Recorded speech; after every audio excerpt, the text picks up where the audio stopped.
All right, I'm going to start out with a rap. It explains my whole life cycle. This is my last lecture. We had to get all my good stuff in. Dr. P. Let me kick my credentials. OG with academic essentials. SF, 3rd Street and Paloux. You on the corner, you don't know what to do. I used to walk into libraries, take the tray down. You say a word, it was academic spray down. I was lucky because I never caught the hard line. I knew my facts. It's all about drop a dime. All my homies died, caught the penzo. Lost their diamonds, cops stole their benzos. Living that life was the cause of it. Fast laning, bunch of bullshit. Language and its connection with social interaction. A cursory examination of the English language and racism. Authored by, edited for Dr. David Piper, AKA Dr. P. Now, Ossie Davis in 1967. Now, the 60s were beautiful because everything happened in the 60s. Everything. Change, everything. Indelible marks left by a group of people who thought they could make some change. But Ossie Davis, in 1967, defined communication as the primary means by which the process of education is accomplished. He said that language is the primary medium of communication in the education process, and in this case, the English language. He indicted the English language as one of the prime carriers of racism from one person to the next. His concerns were brought about by his examination of Roget's Thesaurus of the English Language, which revealed the following facts. The word black, blackness has 120 synonyms. That's back in the 60s now. 60 of which were distinctly unfavorable, none of them even mildly positive.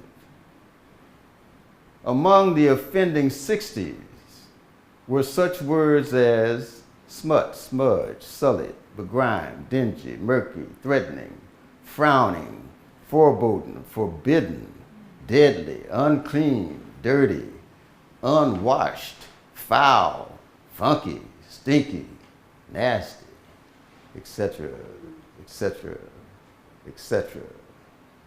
In addition to these villainous 60 were 20 other words that were related directly to people, melanin endowed people, such as Negro, Negress, Nigger. Now that's different from nigger. That's nigger. That's a nasty word. Darky, blackamoor, spade, coon, etc., etc. Now, whiteness, 134 synonyms, 44 of which favorable, pleasing to contemplate. For example, purity, cleanliness, immaculateness, bright, shiny, ivory, fair, blonde, straightforward, genuine, trustworthy. You can take my word for it.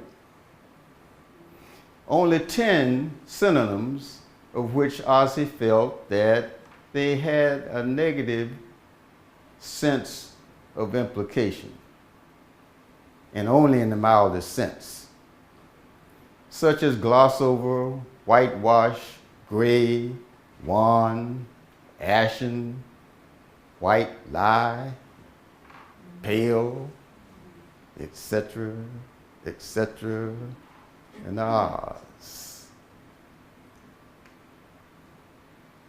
What is language? Well, scientists, historians, researchers, have asked themselves that question up until this very day. But they can only hypothesize where, when, how language all began. Remember, this is a cursory examination, briefly. Atkinson, a biologist at Auckland in New Zealand, Auckland University, he suggested some very important findings. That language, one, only originated once, and the specific place of origin was southwestern Africa. The birth of modern language, examined by Atkinson, he zeroed in on phonemes of over 500 languages around the world. By applying statistics and some other mathematical methods to linguistics, he discovered that the further humans traveled from Africa, the fewer number of phonemes survived. Makes sense. If you migrate and you come upon a new environment, new experiences, you have to find some language to describe to the other person what you experience. So things changed. But, next slide. Michael Sisau, something. Yeah. He published a commentary in Science that says this little neat out of the Africa hypothesis for the origin of language was not supported by the data. The problem being that the relationship language has with the environment or society can only be reliably traced as far back as 10,000 years ago. And rumor has it that human beings have been on the earth longer than 10,000 years. So we still don't have an answer right now to this day. But my next brother, Noam Chomsky, linguistic expert, MIT University. He said he wasn't even concerned about the origin of language. He said the connection between the human psyche and speech is far more complicated than you can even realize. Language is but one of the ways in which we communicate with one another. One of the ways. It conveys not only thought, but emotion. The main use of language is to transfer thoughts from one brain to another. Thought comes first. Language is an expression of your thoughts. In 2004, he said, quote, "Language thus becomes indispensable, not only for the construction of the world of thought, but also for the construction of the world of perception. Is only is because you think it is."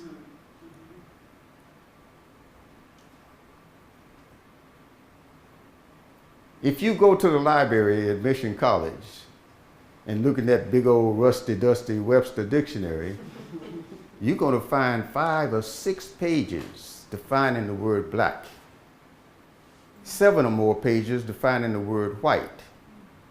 Measure for yourself. Sounds evolved into symbols. Alphabets are symbols, so they must represent sound. And those alphabet symbols are used to construct words. Words are connected to form sentences. Those word sentences are used to convey concepts, images, representations, something that stands for something else. Let that sink in. Something that stands for something else, whether that be tangible or intangible. Word sentences represent a mental concept that is based on socially constructed reality. Now, what is socially constructed reality. The 60s, the time for change and indelible imprints. Peter Berger and Thomas Luckman in 1966 said, persons and groups interacting in a social system create, over time, concepts or mental representations of each other. And these concepts eventually become habituated into reciprocal roles played by the actors in relationship to each other. Shakespeare said, the world's a stage and everybody got a role to play. Play your role the best way you can.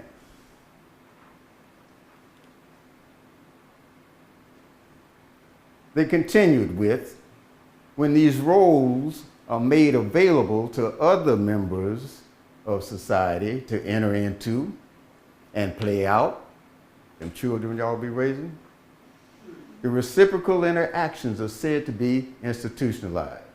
You pass it down 4 or 5 generations, it's locked in, just like the weaving in this carpet. In the process of this institutionalization, meaning is embedded in society. Meaning. And since we have moved to Mars, the language hasn't changed. Knowledge and people's conception of what reality is becomes embedded in the institutional fabric of society. Reality is therefore said to be socially constructed. A lie is as good as the truth if somebody believes it. Words are symbols that give meaning to the world about us.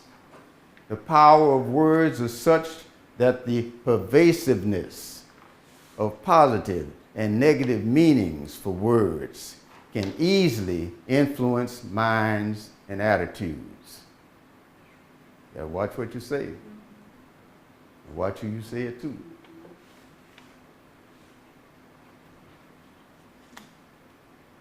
Symbols, words, sentences, and behavior are the core elements in the communication and language use process. Language constructs thoughts. Thoughts drive and form behavior. Behavior denotes belief. Belief generates action, and action always results in reaction or consequences.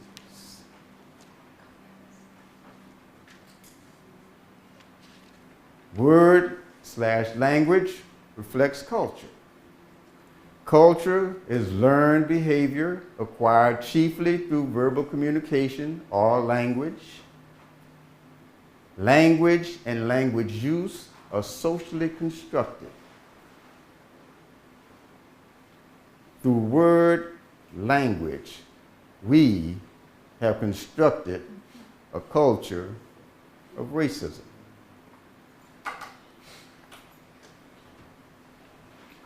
The word black is just as salient as the words Negro, Negress, nigger, darky, blackamoor, spade, coon.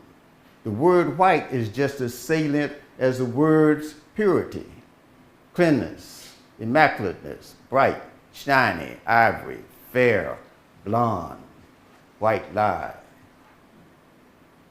But both have served to construct what Dr. Martin Luther King said in 1967. He described it as a nation moving toward 2 societies, one black, one white, separate and unequal.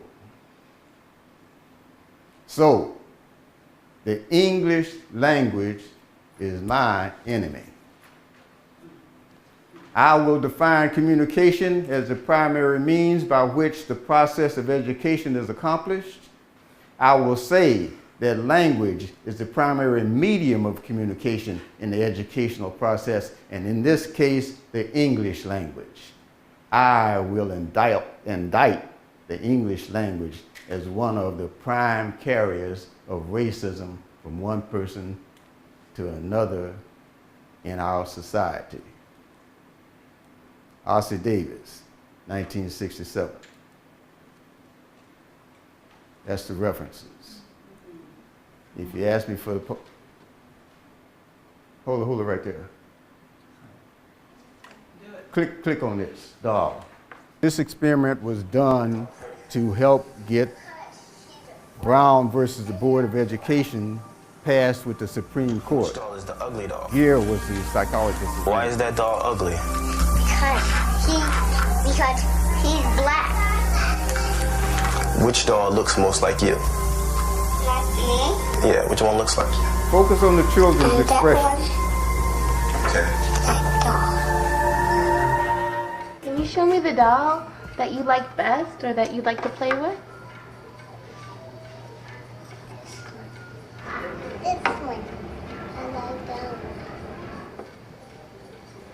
one. Okay. And of course, now this is on the East Coast. That one? I can't even imagine this happening on the West Coast. I like to play with this. And can you show me the doll that is the nice doll? And why is that the nice doll? He's white. And can you show me the doll that looks bad? Okay. And can you give, and why does that look bad? Because he's black. And why do you think that's a nice doll? Because she's white. And can you give me the doll that looks like you?